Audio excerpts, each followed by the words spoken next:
అంటే సార్ రాజకీయాలు ఒక పక్క జరుగుతున్నప్పటికీ అల్టిమేట్గా ప్రజలకు కావాల్సిన అభివృద్ధి సంక్షేమం ఎలా అనిపిస్తుంది? అభివృద్ధి సంక్షేమం ఖచ్చితంగా కావాలండి.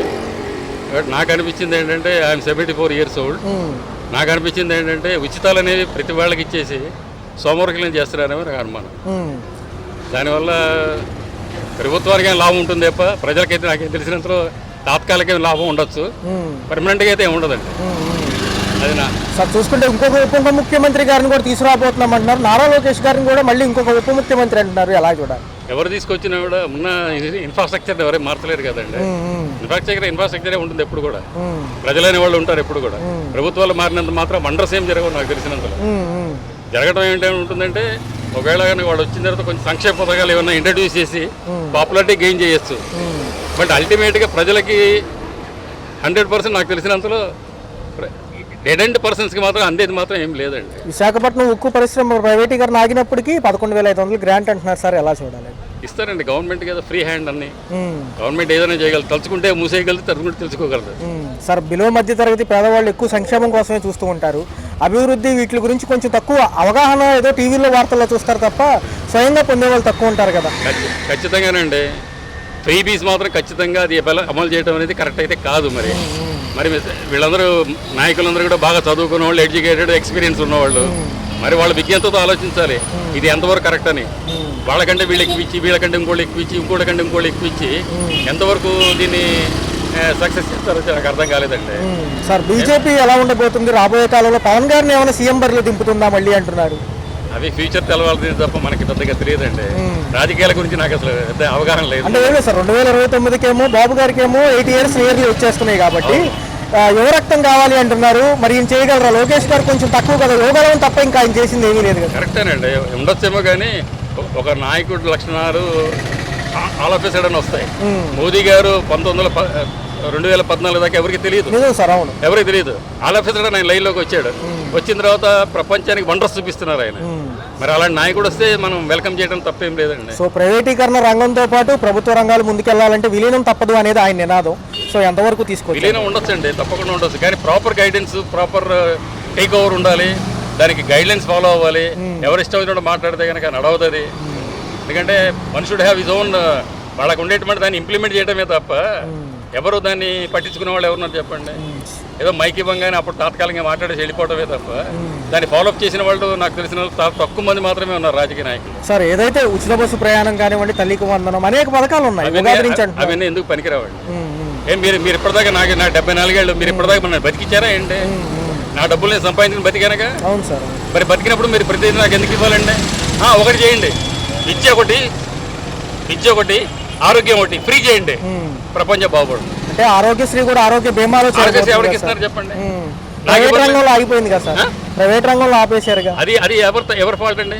మీ సంస్కారం లోపాలే, మీ రూల్స్ లోపాలే. అది మీరు ప్రపంచంలో మీరు ఎడ్యుకేషన్ ఒకటి, దాని ఏమంటారు హెల్త్ ఒకటి, ఈ రెండు ఫ్రీ చేయండి. మిగిలినవి ఫ్రీ చేయక్కర్లా. ఈ రెండు ఫ్రీ కావడం వల్ల లక్షల మంది పాపర్లు అయిపోతున్నారు. సో ఈ దేవి అంశంలో చూసుకుంటే విద్యార్థులు కానివ్వండి, నిరుద్యోగులు ఎంతో ఆసక్తితో ఉన్నారు సార్. డిఎస్సి ప్రకటించినప్పటికీ కూడా డేట్ రాలేదు. ఒక పక్క చూస్తేనేమో 20 లక్షల ఉద్యోగ కల్పన 4 ఏళ్ళు అంటున్నారు. అవుతుందా? ఇవన్నీ చెప్తున్నాను సార్. పొలిటికల్గా వాళ్ళు 100 మాట్లాడతారండి. 100 మాట్లాడిన 100లో ఒక 4 గెలుస్తారు. 4 మాత్రం హైలైట్ చేస్తారు 100 చేసినట్టుగా. అది ఏ ప్రభుత్వం అయినా చేస్తారు. వీళ్ళైనా చేయొచ్చు, ఇంకోళ్ళైనా చేయొచ్చు. మాజీ ముఖ్యమంత్రి గారు ఫిబ్రవరి నుంచి అంటున్నారు కదా సార్. కామన్ మ్యాన్ కింద గవర్నమెంట్ అనేది వాళ్ళ పని వాళ్ళు చేసుకెళ్తారు. కానీ ప్రజల నుంచి కూడా ఆ ఫుల్ఫిల్మెంట్ వాళ్ళ ఓన్ ఎంకరేజ్మెంట్ ఉండాలండి. అది లేకపోతే ఎప్పుడైనా సరే ఏది నడవదు. మాజీ ముఖ్యమంత్రి గారు మళ్ళీ ప్రజల్లోకి వస్తారంటున్నారు జగన్ గారు. ఫిబ్రవరి నుంచి మళ్ళీ ఆహ్వానిస్తారా ప్రజలు? రమ్మనరండి. ఆయన సుడి ఎలా ఉందో ఎవరికి తెలుస్తుంది? అది లెట్ హిమ్ కమ్. ఈ ఉచిత బస్సు ఏమైందంటే ఊరికి ఎక్కే వాళ్ళు ఎక్కువయ్యారు. అక్కడ కూడా పాపం చాలా ఇబ్బంది పడినప్పుడు కర్ణాటకలో కూడా అదే సిచ్యువేషన్ ఏర్పడి. నిజంగా పారదర్శకంగా జరగాలంటే వర్కింగ్ ఉమెన్స్ కానీ సపరేట్గా ఏమైనా ఇస్తే బాగుంటుంది అంటారా ఈ ఉచిత బస్సు అనేది? వర్కింగ్ ఉమెన్స్కి ఇస్తేనే బాగుంటుందండి. ఇంట్లో ఖాళీగా ఉండే వాళ్ళకి అనవసరం కదా. 7 months అయిపోతుంది మేడం. ఈ కూటమి ప్రభుత్వ పాలన ఎలా అనిపించింది? గతంలో 9 పథకాలు, ఇప్పుడు 6 పథకాలు. మొదట పెన్షన్, తర్వాత గ్యాస్ సిలిండర్లు అంటున్నారు. అమౌంట్స్ ఏమైనా పడ్డాయా? అంటే ఇంకా 1 year కూడా అవ్వలేదు కదండి. 1 year అనేది జరిగితే ప్రభుత్వం ఎక్కడ సెటిల్ చేసుకోవాలి కదా. సెటిల్ చేసిన తర్వాత ఏంటనేది తెలుస్తుంది. ఓ పక్కేమో ఉప ముఖ్యమంత్రిగా పవన్ కళ్యాణ్ గారు, లోకేష్ గారికి కూడా అదే పదవి ఇస్తామంటున్నారు మళ్ళీ. మరి ఎలా ఉండబోతుంది ఈసారి? భవిష్యత్తు బాగుంటుంది అంటారా, అవసరం లేదంటారా? అది అంత తెలీదండి. రాజకీయ పరంగా చూసుకుంటే లోకేష్ గారు ఆయన వారసుడు కాబట్టి ఏమన్నా అంటే కొంచెం ఎక్స్పీరియన్స్ అనేది ఉందని అనుకోవచ్చు. పవన్ కళ్యాణ్ గారు అంటే ఇక ఆయన గురించి మనం అంత తెలియదండి, ఎందుకంటే ఆయన యాజ్ ఎ యాక్టర్గా తెలుసు కానీ పొలిటికల్గా అంత తెలియదు కదా, ఇప్పుడే కదా స్టార్ట్ అయ్యారు. మరి ఎలా ఉండబోతుంది మేడం? మరి 4 ఏళ్లలో కూడా అమరావతి, పోలవరం ఉద్యోగ కల్పన అంటున్నారు. స్కూల్స్ బాగున్నాయా? పర్టికులర్గా ఇంతవరకు స్కూల్స్ బాగున్నాయి అంటున్నారు కదా. అదేనండి 1 year అయితే కానీ తెలియదు, వచ్చి ఇంకా ఎక్కువ కాలం కూడా అవ్వలేదు కదా, ఒక 6 months అవుతుంది. పూర్తిగా ఒక 1 year గడిస్తే కానీ మనం ప్రభుత్వం గురించి ఏ నిర్ణయం అనేది చెప్పలేదు. గతంలో 9 పథకాలు సంక్షేమం ఇవ్వడానికి వాలంటీర్స్ ఉండేవాళ్ళు, తర్వాత ఇప్పుడు వాళ్ళు లేరు, అయినా అందుతున్నాయి కదా. అది మాత్రం అన్యాయమేనండి, ఎందుకంటే ఎవరెవరో ఇది చేసిన వాళ్ళు ఉన్నారు, చిన్న ఉద్యోగస్తులు పాపం వాళ్ళు చాలా హెల్ప్ చేశారు ప్రజలకి, వాళ్ళకు కూడా న్యాయం చేస్తే బాగుంటుంది. సో మోడీ గారు సపోర్ట్ ఉన్నారు కాబట్టి ఈసారి కొంచెం అభివృద్ధి చూడొచ్చా? మనం కూడా హైటెక్ జాబితాలో చేరొచ్చా? అంటే హైదరాబాద్ లాంటి తరహా నగరాలు. చంద్రబాబు నాయుడు గారు ఉంటే అవుతుందని తెలుసండి, మరి అది ఇప్పుడున్న రాజకీయాలను బట్టి మరి ఎంతవరకు అవుతుంది అనేది ఇంకా క్లారిటీ లేదండి. అదే నేను అంటున్నాను, ఒక 1 year గడిస్తే కానీ ఎవరు ఏంటనేది, ఎవరు పనిచేసే వాళ్ళు, ఎవరు చేయని వాళ్ళు, ఎవరికి ఎంత న్యాయం జరుగుతుంది అనేది అప్పుడు తెలుసు. గత 5 ఏళ్లలో జగన్ గారి పనితీరు ఎలా అనిపించింది? కరోనాలో కానివ్వండి, మిగతా సమయాల్లో కానీ. కరోనా టైంలో చాలా బాగుందండి, కరోనా టైంలో చాలా బాగుంది, పేదవాళ్ళకి బాగుంది. ఈ వాలంటీర్ వ్యవస్థ పెట్టాక చాలా సన్నిహితంగా ఉండేవాళ్ళు కదా, ఇదంతా సేవలు కావాలని. వ్యవస్థ బాగుందండి, ఎందుకంటే ఇప్పుడు ఎవరైనా క్యాస్ట్ కానివ్వండి, ఇన్కమ్ కానివ్వండి, ఏది కావాలన్నా ఇప్పుడు వాళ్ళు ఎక్కడెక్కడికో వెళ్ళాల్సి వచ్చేది, చాలా ఇబ్బందులు ఫేస్ చేయాల్సి వచ్చేది. వాలంటీర్ వ్యవస్థ ఉండడం వల్ల ఏంటంటే అది చాలా ఈజీ అయిపోయింది, ప్రజలందరూ కూడా చాలా హెల్ప్ అయ్యింది వాళ్ళకి. Right madam. మహిళలకు సంబంధించిన ఈ పథకాలతో పాటు మహిళలకు రావాల్సిన నిధులు కూడా ఇస్తామంటున్నారు. గతంలో డ్వాక్రా అని ఇవన్నీ చాలా ఉన్నాయి. రెండోదేమో ఈ ఫీజు రీయింబర్స్మెంట్ పిల్లలకి ముందుగా, అది అలా అనిపిస్తుంది. విద్య విషయం కాబట్టి ఫీజు రీయింబర్స్మెంట్ అనేది ఖచ్చితంగా ఉండాలండి. విద్య, వైద్యం అనేది మనకి ఎప్పుడైతే ఉచితంగా దొరుకుతుందో అప్పుడు మన రాష్ట్రం బాగుపడుతుందని నా ఉద్దేశం. అంటే యువ నాయకులు ఉండాలి, తప్పదు అంటున్నారు. ఒక పక్క ఉప ముఖ్యమంత్రిగా పవన్ కళ్యాణ్ గారు ఉన్నారు, ఇంకొక ఉప ముఖ్యమంత్రి అంటున్నారు. మంచిదేనా? ఇంకో ఉప ముఖ్యమంత్రిగా పదవి ఇస్తే తప్పేం లేదండి, ఎందుకంటే ఆయన లోకేష్ గారు బాగా చదువుకున్నారు, హార్వర్డ్ యూనివర్సిటీలో ఎంఎస్ చేశారు ఆయన. ప్లస్ ఏంటంటే ప్రస్తుతం ఏంటంటే ఐటీ మినిస్టర్గా ఉన్నారండి. మన రాష్ట్రాన్ని ఇంటర్నేషనల్గా వెళ్ళడం కోసం అని చెప్పేసి ఆయన చాలా ప్రయత్నాలు చేస్తున్నారు. సో దానికోసం ఏంటంటే ఇంకొక పెద్ద బాధ్యతగా ఆయనకు అప్పచెప్తే ఆయన కూడా మోరల్గా బూస్ట్ ఇచ్చినట్టు అవుతుందండి.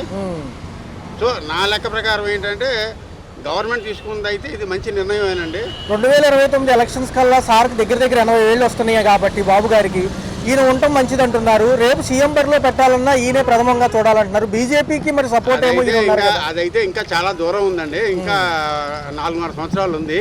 ఇప్పటి నుంచే మనం అంచనాకి రాలేము, ఎందుకంటే బాబు గారు నిండు నూరేళ్ళు ఉండాలని భగవంతుని మన ఆంధ్రప్రదేశ్ ప్రజలందరూ కోరుకుందాం. ఇంకోటి ఏంటంటే దక్షత కలిగిన నాయకుడు అయినటువంటి శ్రీ నారా లోకేష్ గారికి అవకాశం వస్తే ఆంధ్రప్రదేశ్ ప్రజల్లో నేను కూడా ఒకటిగా ఆనందిస్తాను. ఇంకా పవన్ కళ్యాణ్ గారికి ఒక అవకాశం ఇస్తే మాత్రం ఇంకా మరింత ఉత్సాహంతో ఆంధ్రప్రదేశ్ ప్రజలు బాగా ఆనందపడతారు.